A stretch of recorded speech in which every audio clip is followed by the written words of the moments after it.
मराठी व्याकरण इयत्ता 9वी. वृत्त, मात्रावृत्त. वृत्त ऱ्हस्व दीर्घ स्वरांचा जो एक विशिष्ट क्रम वापरला जातो त्याला वृत्त असे म्हणतात.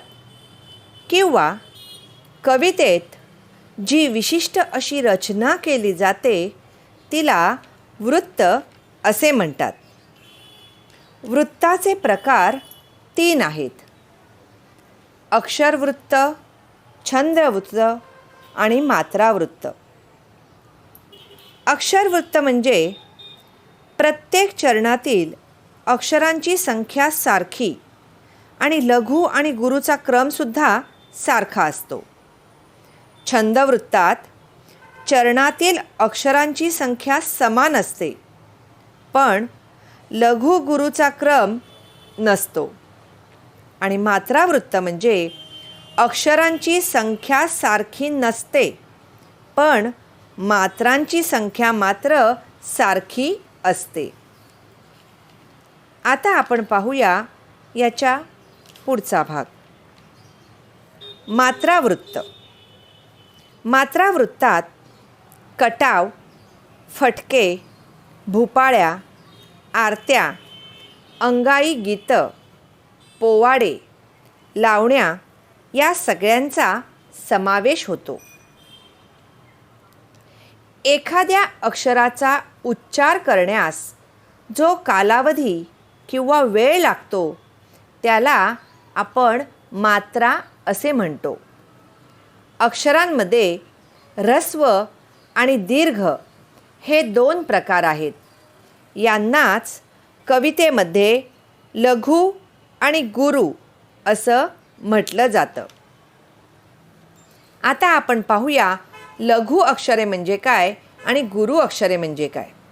सर्वात प्रथम लघु अक्षरे म्हणजेच ऱ्हस्व अक्षरे. या अक्षरांना उच्चारण्यास कमी वेळ लागतो. लघु हे अक्षर अर्धचंद्र कोरीप्रमाणे दाखवतात. गुरू अक्षर म्हणजेच दीर्घ. या अक्षरांना उच्चारण्यास अधिक वेळ लागतो. गुरू हे अक्षर इंग्रजी डॅश या चिन्हाने दर्शवतात. आता तुमच्यासमोर एक बाराखडी दिसते. आपण अगदी लहानपणी जेव्हा बाराखडी शिकलो तेव्हा क, का, की, की, कु, कू, के, कै, को, कौ अशी अक्षरं आपण बोलत होतो. आपण बोलताना एखादा अक्षर पटकन बोलायचो आणि एखादं अक्षर उच्चारायला आपल्याला वेळ लागायचा. उदाहरणार्थ क आपण पटकन बोलतो पण का बोलताना आपल्याला वेळ लागतो. पहिली वेलांटी असलेली की बोलताना आपण पटकन बोलतो की आणि दुसरी वेलांटी असणारी की बोलताना आपण की असं बोलतो. पहिला उकार असलेला जर का आपण कू बोललो तर पटकन बोलतो कू आणि दुसरा उकार असलेला कू जर आपण बोलला तर आपण कू असं बोलतो. तसंच के, कै, को अशी अक्षरं आपण बोलतो. पुन्हा एकदा लक्ष द्या मी कसं बोलते.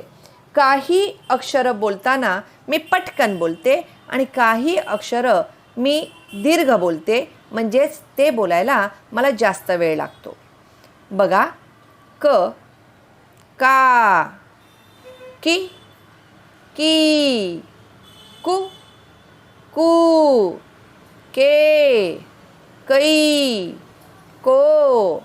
लक्षात आलं? आता ह्या अक्षरांच्या खाली तुम्हाला लघु आणि गुरूच्या खुणा दिसत आहेत. इंग्रजी यू अक्षर आणि डॅश अक्षर.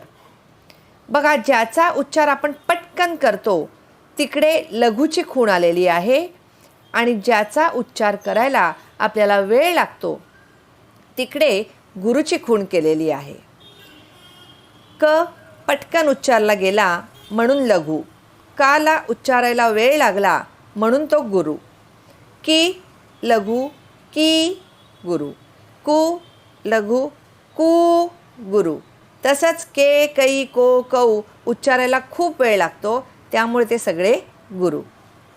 आता सरावासाठी तुम्ही ज्याप्रमाणे क ची बाराखडी आणि खाली लघु गुरुच्या मी खुणा करून दिलेल्या आहेत, तशी तुम्ही ख ची बाराखडी, ग ची बाराखडी, घ ची बाराखडी असे सरावासाठी करू शकतात. सराव झाल्यानंतर आपण वळूया पुढच्या स्लाईडकडे. आपण लघु आणि गुरुच्या आता मात्रा बघूया. जर अक्षर ऱ्हस्व असेल तर आपण लघुची खूण दाखवतो. लघुची खूण इंग्रजी यू अक्षराने दाखवतो आणि त्याला एक मात्रा असते.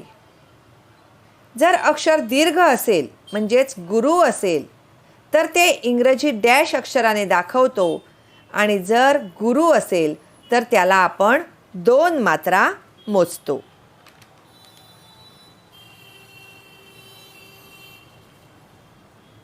आता आपण पाहूया आपल्या पाठ्यपुस्तकामध्ये पृष्ठ क्रमांक 51 वरती आपल्याला काही महत्त्वाची माहिती सांगितलेली आहे, जी मी तुम्हाला आत्ता दिली तीच माहिती थोडीशी थोडक्यात दिलेली आहे. बघा, त्यांनी सांगितलेल्या आहेत व्याकरणातील संज्ञा. लघु आणि गुरु. जर लघु असेल तर ते अक्षर ऱ्हस्व असतं आणि जर ते गुरु असेल तर ते अक्षर दीर्घ असतं.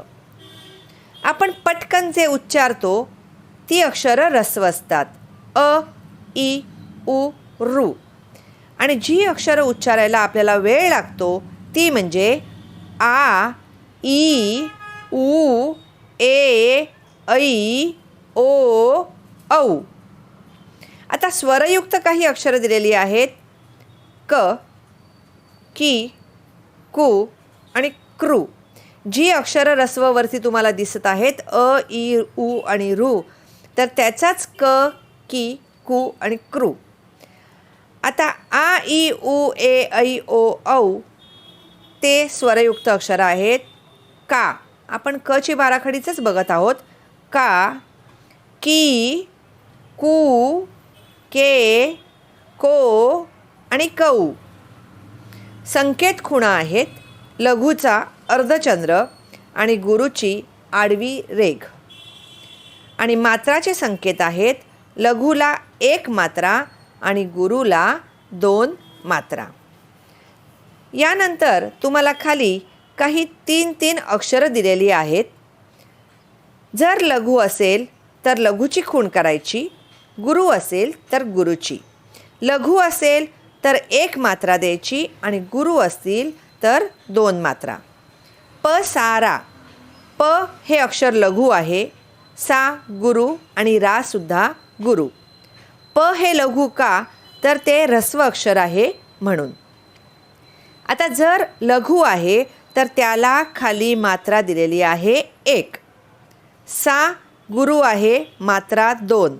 रा गुरु आहे, मात्रा 2. या तिघांचीही बेरीज 5 येते. त्यानंतर काकडी हा शब्द दिलेला आहे. का गुरु, क लघु आणि डी दुसरी आहे, दीर्घ आहे म्हणून ती सुद्धा गुरु.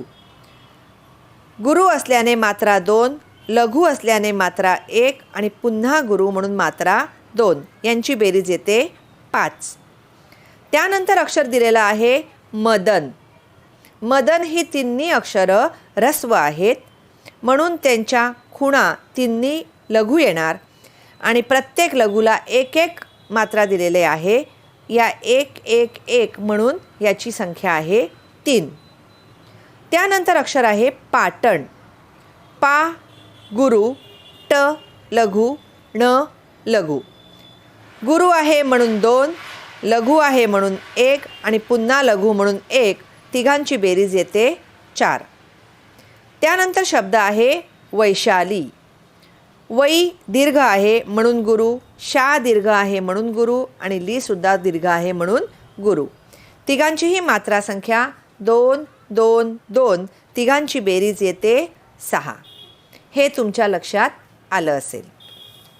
आता पाहूया आपण पाठ्यपुस्तकामध्ये तुमच्या पृष्ठ क्रमांक 53वर काही नियम दिलेले आहेत, ते आपण पाहूया. पहिला नियम आहे, पुस्तक या शब्दातील लघुक्रम गुरु लघु लघु असा आहे. कारण पु हे अक्षर लघु असले तरी पुढच्या स्त या जोडाक्षराचा आघात मागील लघु स्वरावर येतो. बघा, पुस्तक बोलताना आपण पुवर जोर देतो. पुस्तक, पुस्तक. बघा, पुवर जोर आला म्हणून पु जे लघु आहे ते पुचं अक्षर झालं गुरु, आणि म्हणून त्यामुळे त्याच्या 2 मात्रा धराव्या लागतात. जर असा आघात येत नसेल तर जे अक्षर ऱ्हस्व आहे ते ऱ्हस्वच समजावे. याचा अर्थ थोडक्यात असं, जर जोडाक्षर बोलताना आधीच्या अक्षरावर आघात होत असेल तर आधीचं अक्षर लघु असेल तर ते आपण गुरु करायचं, आणि जर गुरु असेल तर ते लघु करायचं. आता दुसरा नियम, जोडाक्षरातील शेवटचा वर्ण स्वर असेल तर ते जोडाक्षर ऱ्हस्व मानावं. आता जोडाक्षर दिलेला आहे भास्कर. भा गुरु, स्क लघु आणि र सुद्धा लघु. हे जर का दीर्घ असेल तर दीर्घ, उदाहरणार्थ इच्छा. ई हे लघु आहे पण तरीसुद्धा इच्छा बोलताना ईवर आघात होतो म्हणून ई लघुची गुरु झाली, आणि छा हा गुरुच आहे. छामधला छ हा शब्द घेतलेला आहे, छला काना छा, म्हणून ते गुरु आहे. म्हणून इच्छा हा शब्द दोन्ही गुरु मानावे.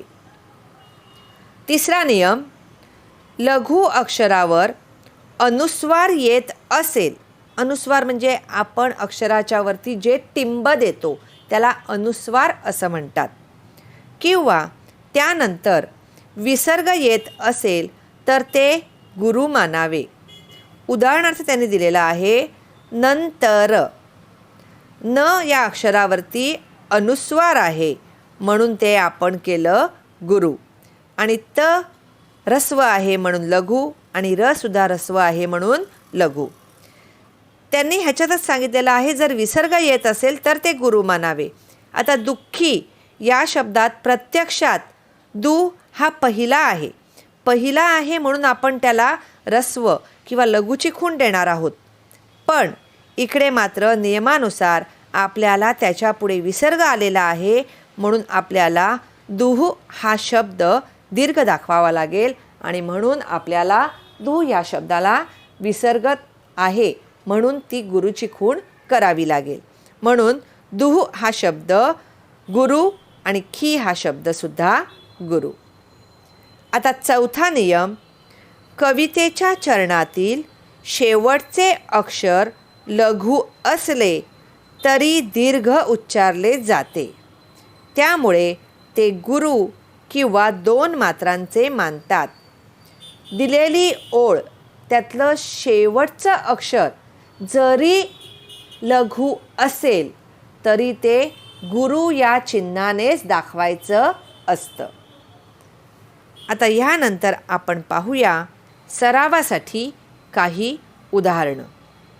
बघा, तुम्हाला मी आत्ता जे नियम सांगितले ते नियम वापरून खाली दिलेली जी उदाहरणं आहेत ती उदाहरणं सोडवण्याचा प्रयत्न करा.